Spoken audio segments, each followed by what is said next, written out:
Friends, कैसे हो आप सभी। उम्मीद है कि आप सभी अपनी घर पे रेगुलर स्टडी कर रहे होंगे। तो आज की वीडियो अपन स्टार्ट करते हैं। पिछली वीडियो में अपन ने पढ़ा था द्विघाती सूत्र से किसी भी समीकरण के मूल या बहुपद के शून्य का अपन किस प्रकार से निकाल सकते हैं। ये बात अपन ने पिछली वीडियो में पढ़ ली है।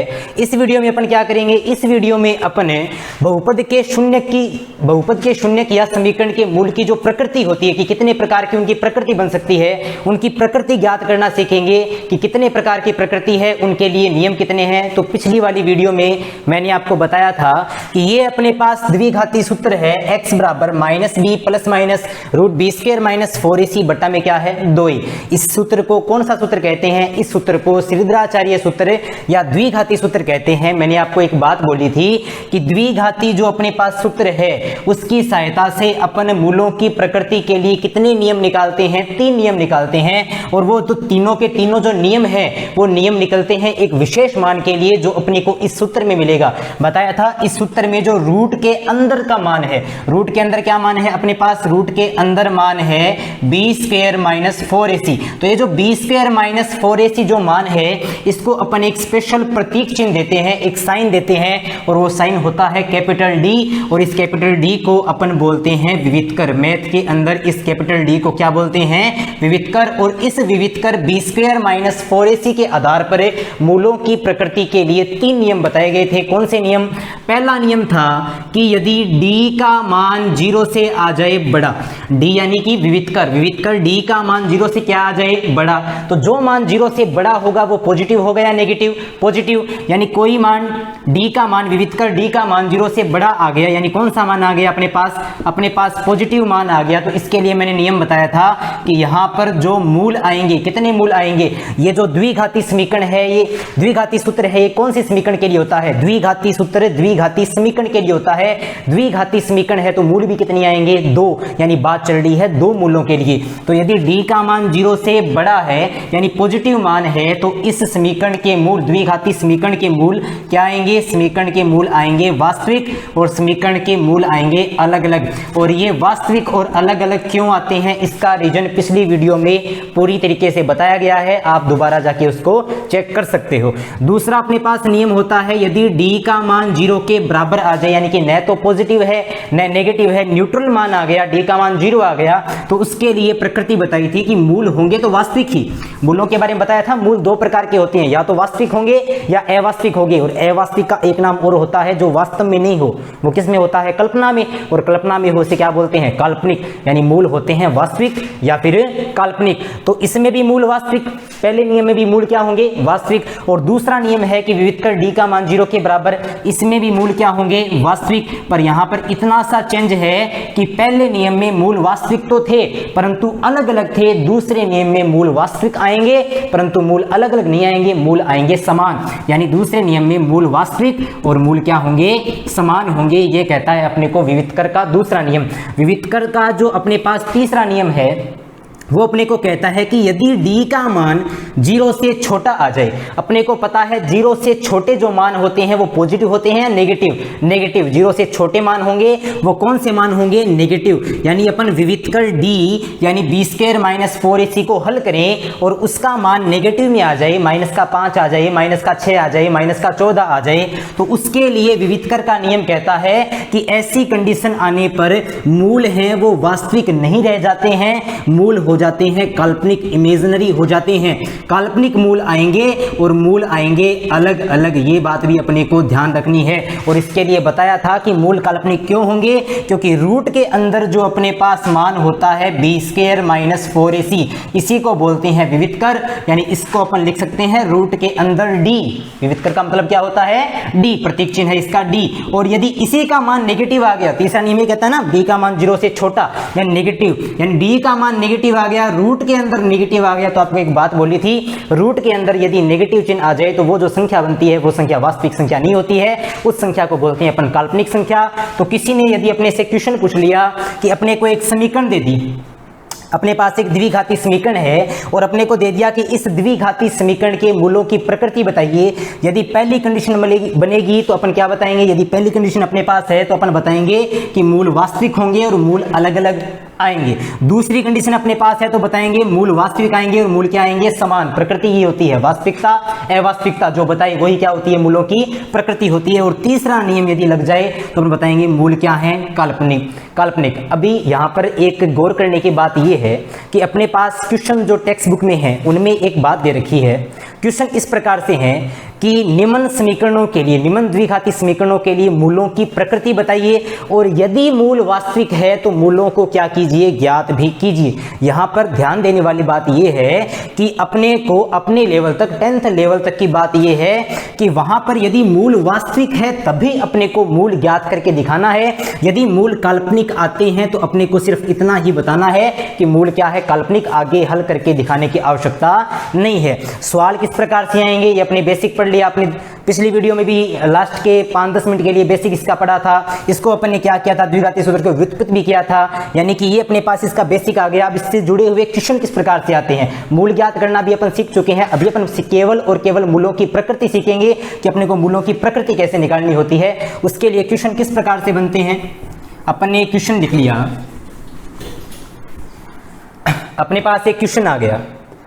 क्वेश्चन ये है, निम्न द्विघात समीकरणों, निम्न द्विघात समीकरणों के मूलों की प्रकृति ज्ञात कीजिए। केवल प्रकृति ज्ञात करनी है, मूल ज्ञात करके नहीं दिखानी है। और मूल ज्ञात करनी आ भी जाए तो क्या करना है, पिछली वाली वीडियो में पूरा मूल ज्ञात करने की विधि बता रखी है, उसको देख के अपने को क्या करना है, उसी तरीके से उसको हल करना है। तो निम्न द्विघात समीकरणों के मूलों की प्रकृति अपने को क्या करनी है, ज्ञात करनी है। उसके लिए अपने को नंबर 1 समीकरण दे दी अपने पास, x² + 4x - 2 अपने पास आ गई, x² + 4x - 2 = 0 अपने पास है इक्वेशन नंबर फर्स्ट। अपने पास इक्वेशन नंबर सेकंड है, वो है 3x² - 2x + 2, 3x² - 2x + 2 = 0।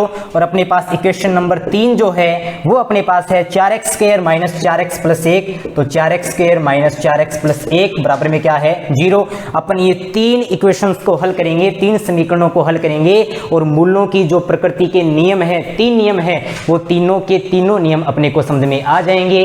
किस प्रकार से अपन हल करते हैं, आंसर नंबर 1, ऑप्शन नंबर 1 को अपन क्या करते हैं, हल करते हैं। ऑप्शन नंबर 1 के लिए अपने पास द्विघात समीकरण क्या है, ऑप्शन नंबर 1 के लिए अपने पास द्विघात समीकरण है x² + 4x - 2 बराबर में क्या है, 0।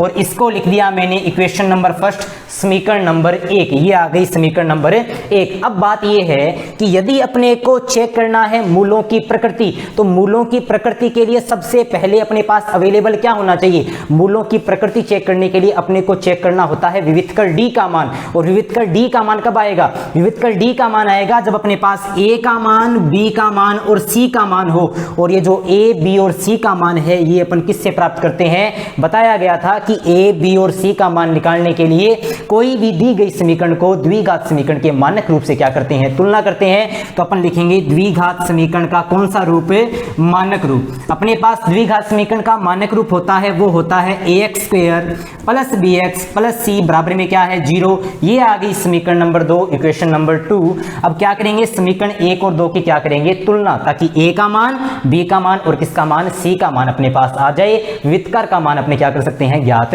कर सकते हैं। अपन लिखेंगे समीकरण 1 और समीकरण 2 की क्या करने पर, तुलना करने पर, कंपैरिजन करेंगे।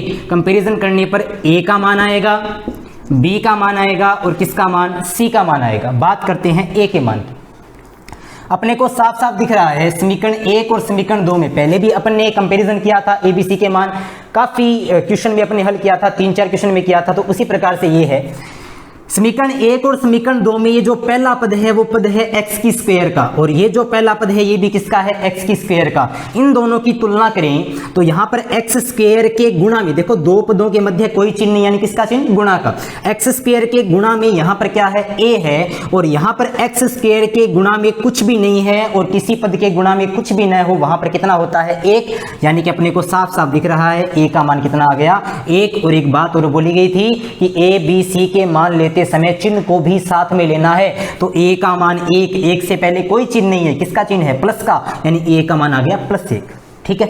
बात करते हैं दूसरे पद की, तो समीकरण 2 का दूसरा पद है bx, यानी x के गुणा में क्या है b, और समीकरण 1 की बात करें तो x के गुणा में है 4, वो भी किसका 4, प्लस का 4, तो b की जगह किसका मान आ गया 4 आ गया, तो b का मान आ गया प्लस का 4, ये आ गया b का मान प्लस का 4। बात करते हैं c की, तो यहां पर है समीकरण नंबर 2 में अंतिम पद c, और समीकरण नंबर 1 में अंतिम पद है 2, परंतु चिन्ह साथ में लेना है, 2 के साथ में किसका चिन्ह है, माइनस का, यानी c का मान कितना आ गया -2, यानी समीकरण 1 और 2 की तुलना करी तो a का मान 1 आ गया, b का मान 4 आ गया, c का मान 2 आ गया, ये अपने पास abc के मान आ गए। अब करना क्या है, क्वेश्चन दे रखा है, अपने को abc के मान से मतलब नहीं है, अपने को मतलब है मूलों की प्रकृति से, और मूलों की प्रकृति कौन बताता है, मूलों की प्रकृति बताता है विवितकर d b² - 4ac। तो क्या करेंगे, अपन लिखेंगे नाउ विवितकर क्या होता है, अपने पास विवितकर होता है कैपिटल D, और इसका मान बराबर होता है b² - 4ac।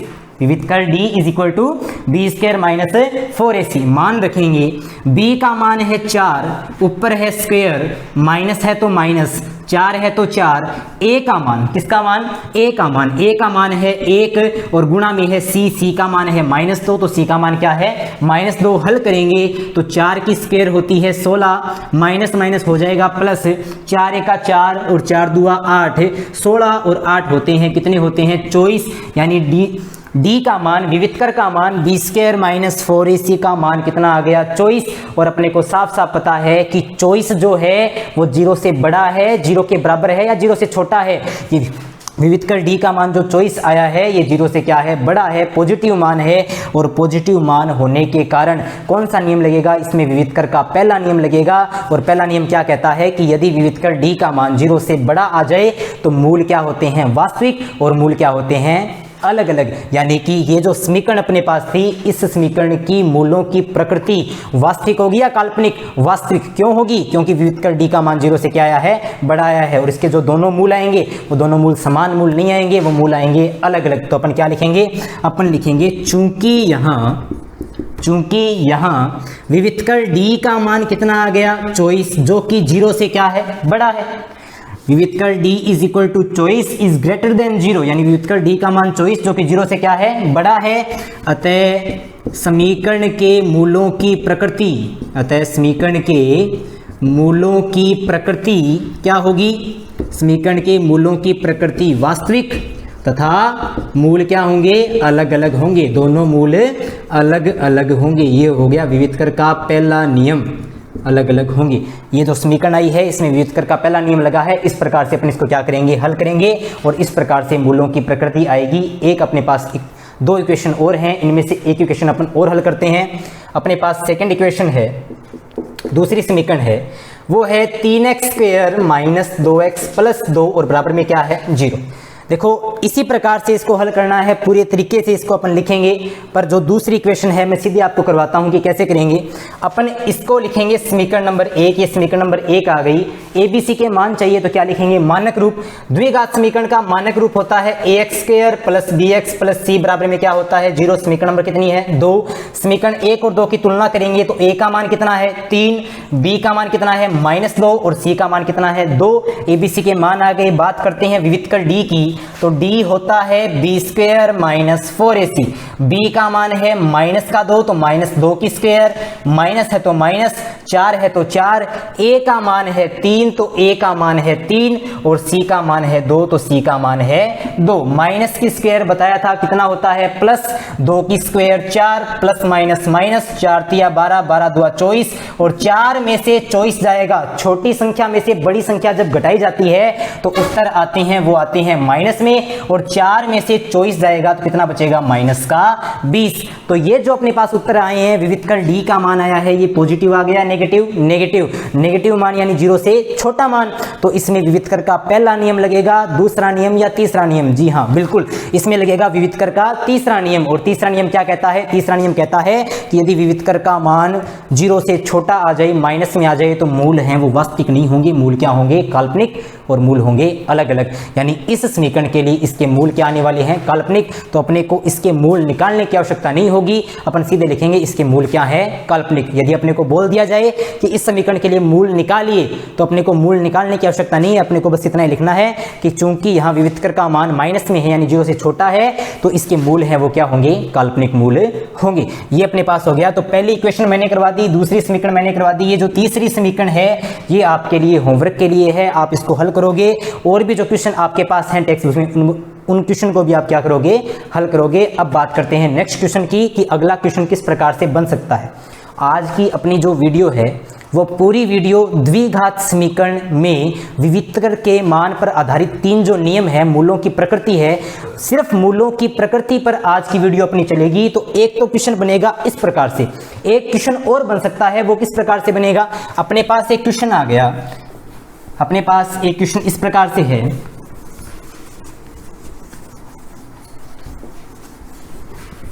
अपने पास क्वेश्चन आ गया क्वेश्चन नंबर 2 कि यदि निम्न समीकरणों के लिए, यदि निम्न समीकरणों के मूल वास्तविक और क्या है, समान है, वास्तविक व क्या है, समान है।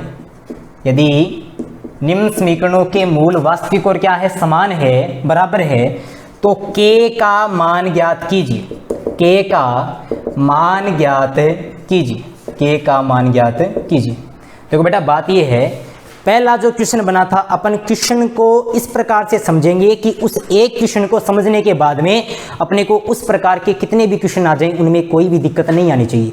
एक क्वेश्चन ऐसा समझ लेंगे कि उसके बाद में कितने भी क्वेश्चन बना के आ जाएं उनमें कोई दिक्कत अपने को नहीं आनी चाहिए। तो क्या करेंगे, अपने को करना ये है कि पिछले वाले क्वेश्चन को समझेंगे। पिछले वाला क्वेश्चन क्या दिया गया था, पिछले वाले क्वेश्चन में समीकरण दी गई थी और मूलों की प्रकृति ज्ञात करनी थी। इस वाले क्वेश्चन में मूलों की प्रकृति दी है और k का मान क्या करना है, ज्ञात करना है। एक दूसरे के विपरीत क्वेश्चन है।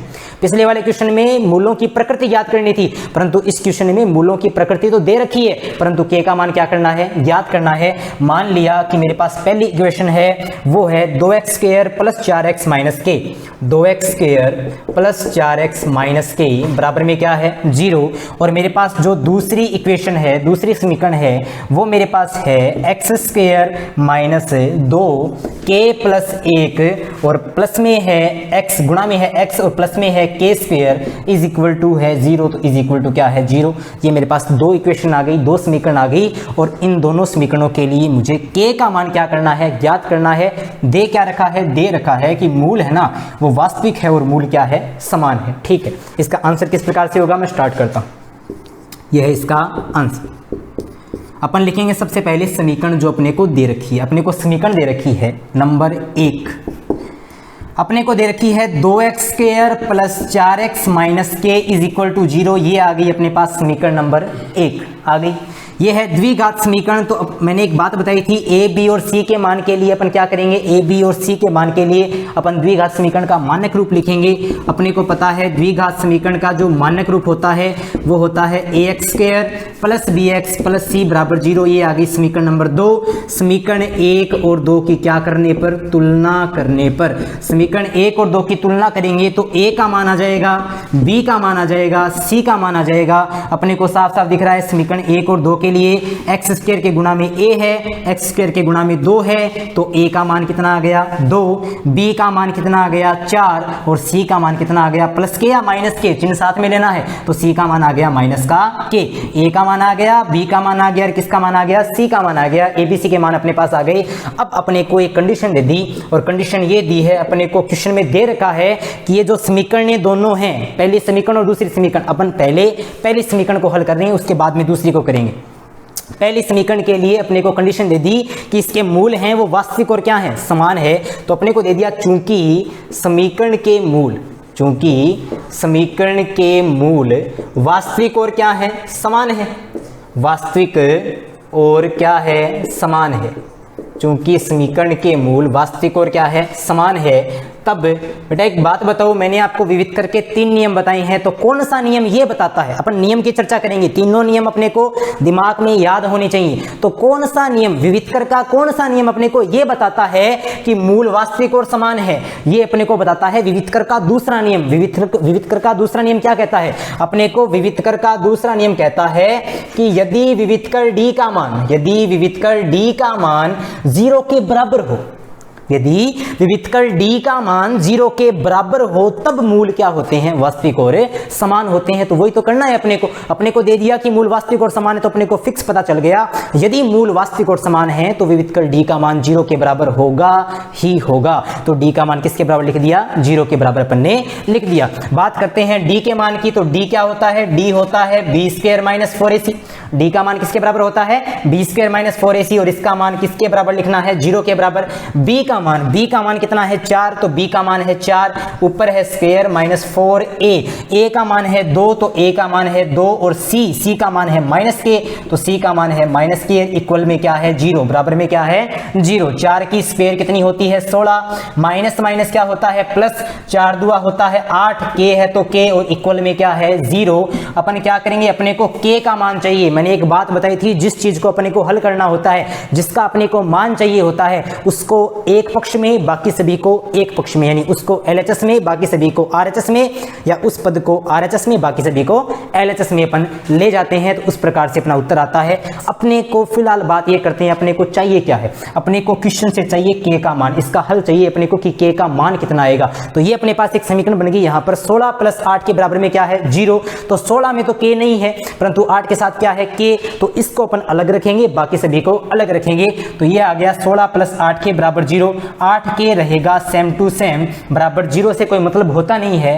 प्लस का 16 इधर जाकर बनेगा माइनस का 16, प्लस का 16 LHS से RHS में जाएगा, पक्षांतरित होगा, तो प्लस क्या बन जाएगा, माइनस, ये बन गया माइनस का 16। अब k में और 8 में कौन सा चिन्ह है, गुणा का। दो पदों के मध्य कोई चिन्ह नहीं है, किसका चिन्ह है, गुणा का। ये गुणा में 8 RHS में जाएगा, क्या बन जाएगा, भाग में 8, तो -16 के भाग में क्या आ गया, 8। 16 में 8 का भाग कितनी बार जाता है, 2 बार, और माइनस है तो माइनस, यानी k का मान आ गया -2 के बराबर। k = क्या आ गया, -2। ये अपने पास इस प्रकार से k का मान आ गया। बात समझ आई, क्लियर, ठीक। क्या किया था, कोई भी इक्वेशन दे दी, तुलना करेंगे मानक रूप से, ABC का मान आएगा। विवितकर का नियम देखेंगे कि कौन सा नियम अपने को बोल रखा है, और उस नियम के लिए विवितकर क्या कहता है, वो नियम लगाएंगे, b² - 4ac का मान रखेंगे, तो अपने पास k का मान आएगा ही आएगा, चाहे उसके लिए मूल वास्तविक हो, मूल अवास्तविक हो, मूल समान हो, या मूल अलग अलग हो। तीनों कंडीशन से अपन इसको क्या कर सकते हैं, हल कर सकते हैं। आज अपन केवल एक कंडीशन को लेकर चल रहे हैं, अगली जो मेरी वीडियो आएगी उसमें बाकी की 2 कंडीशन के क्वेश्चन भी आएंगे। तो अपन बात करते हैं दूसरी समीकरण के लिए। पहली समीकरण तो छोटी सी समीकरण थी, इसको अपन ने हल कर लिया, पर आगे वाली समीकरण सर बड़ी समीकरण आ गई, इसको हल कैसे करें, कोई दिक्कत नहीं है, सेम टू सेम यही तरीका रहेगा, इसी तरीके से हल करना है। और टेक्स्ट बुक में इनसे जुड़े हुए कम से कम 10-12 क्वेश्चन मिलेंगे आपको, वो सभी के सभी क्वेश्चन भी आपको क्या करने हैं, सोल्व करने हैं। बात करते हैं इक्वेशन नंबर 2, समीकरण नंबर 2 की।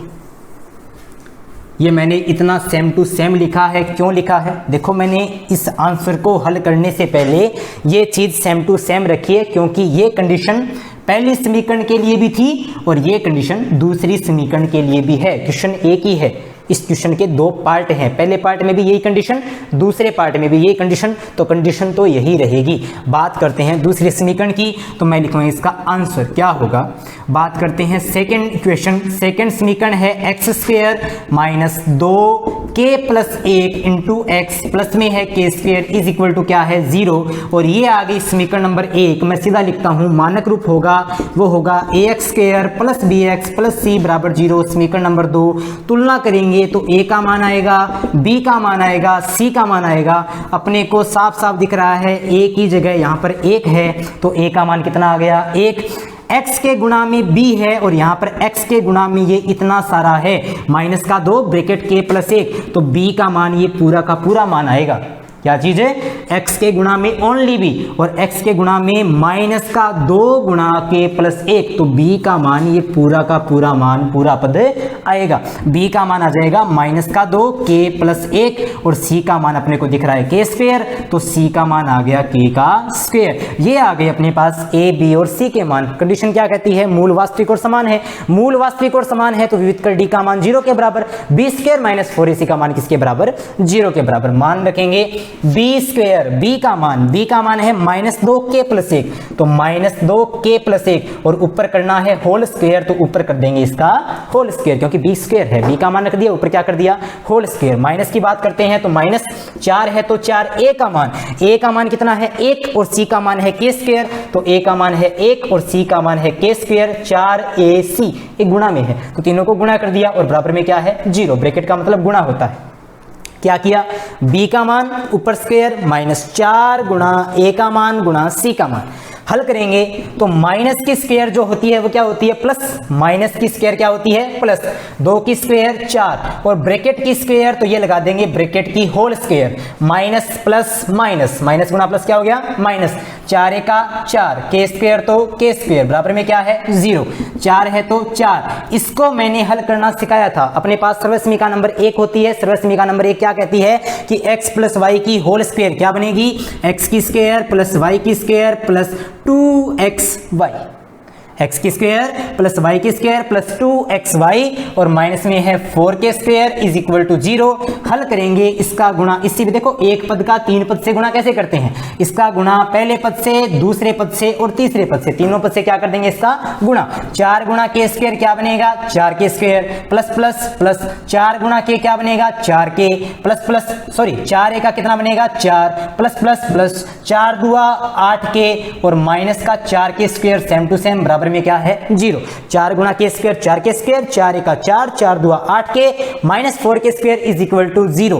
प्लस का 4 के स्क्वायर माइनस का 4 के स्क्वायर आपस में क्या हो गए कैंसिल, कितना बचेगा ये बचेगा 4 प्लस 8 के बराबर 0। ये प्लस का 4 जब इधर जाएगा आरएचएस में ये बन जाएगा माइनस का 4 और के और 8 के बीच में किसका चिन्ह है गुणा का, ये गुणा में 8 जब आरएचएस में जाएगा बन जाएगा ये भाग में और 4 का 4, 4 दुआ 8 तो के का मान आ गया माइनस का 1/2। इस प्रकार से अपन किसी भी क्वेश्चन की प्रकृति के लिए के का मान भी निकाल सकते हैं और उस समीकरण की प्रकृति भी अपन ज्ञात कर सकते हैं। इसके लिए 2 कंडीशन और अपने पास रह गई, वो आएगी नेक्स्ट वीडियो में। तो बच्चों घर पे बैठे हुए आपको टाइम अपना वेस्ट नहीं करना है, जितना हो सके उतना अपनी इस वीडियोस का फायदा लेना है। धन्यवाद।